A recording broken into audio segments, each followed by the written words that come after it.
Hi, this is Jack Stanley, and I wanted to talk today about the Spanish mill dollar.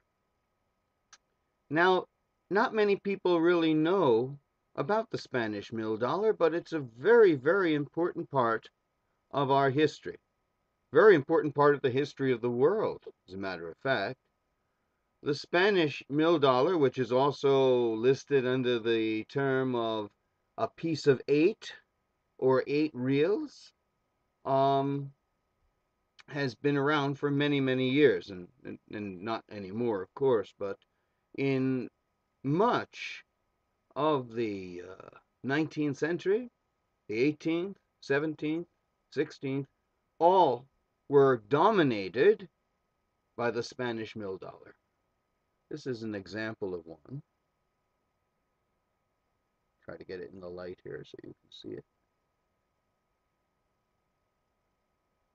It's from 1797, and you'll notice a lot of marks on it. And those marks have a very, very important history as well, which I will get into shortly. You see, the Spanish mill dollar, at least this version of it, was made in Central and South America, so in Mexico, let's just say, and they had an awful lot of silver mines there at the time, and also in South America, wherever it may be. They were making these on a grand scale, and this was financing much of what Spain was doing. Now, the thing is that these would be mined, stamped, and made ready for travel in South or Central America, loaded onto galleons, which would carry them to wherever they were needed in the Spanish Empire. This is what funded the Spanish Empire. Several of the galleons that transported the silver or the gold didn't make it. Some of them were lost. Some of them basically went the way of the dodo. We've never found them. I'm sure they will in time. But always people are finding coins and shipwrecks. Like this is an example of 2 8 reals from a shipwreck. You can see, actually, if I hold it this way, you can see the coat of arms there that has survived being in the sea for so long. You can see the outline. Actually, you can see a year, 1783, on that coin, but they are pretty well worn out from being under the water for so long. Nonetheless, the Spanish 8 real, which we'll just call it that, or the Spanish mill dollar, was used in North America, South America, Central America, parts of Europe, parts of the Middle East, and also in Asia. And that's why I'm going to get back to Asia, because it's very important.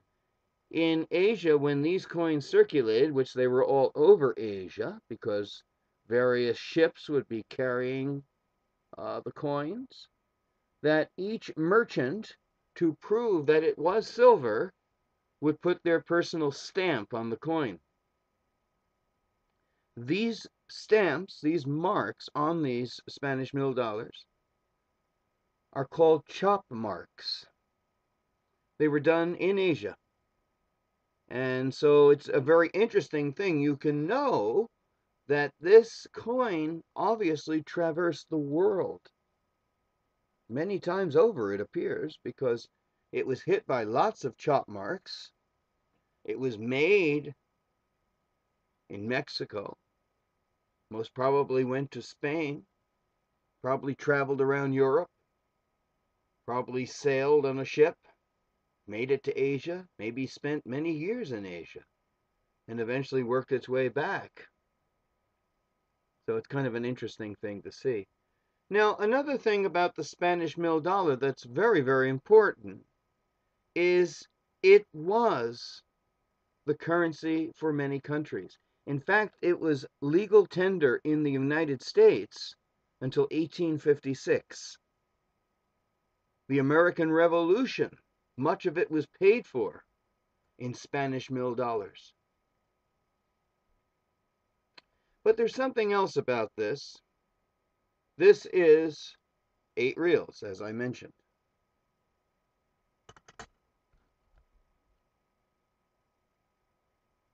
This is 2 reals. Same kind of coin, basically. Same markings, but different size. Today, the 2 real coin is the same size as an American quarter.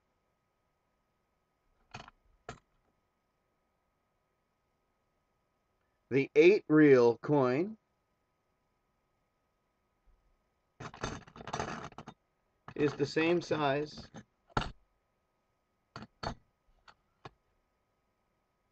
as a silver dollar.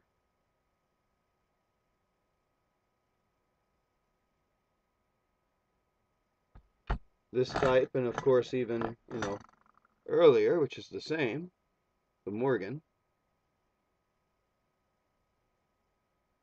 What I find interesting is this. The Spanish 8 real, Spanish mill dollar, had a profound influence on the United States. It had a profound influence on our coinage. Our silver dollar is based on the 8 real. Our half dollar is based on the 4 real. The quarter is based on the 2 real. Very important, because those were the coins that were all over the world. And therefore, when a new country, the United States, was coming out, it based much of its money on what had been successful in Spain. Now, once Spain leaves Central and South America, once the Spanish Empire kind of shrinks, so does the 8 real, kind of vanishes. No longer is the currency for the world. But for so many years, this was the old world's euro, so to speak. It was used in every country, had a value in every country, and the value was based on its weight, not what it signified. Today's money, of course, is not based on weight or anything. It's, the dollar. It has no weight, it has no true value, it represents value. Whereas this coin around the world represented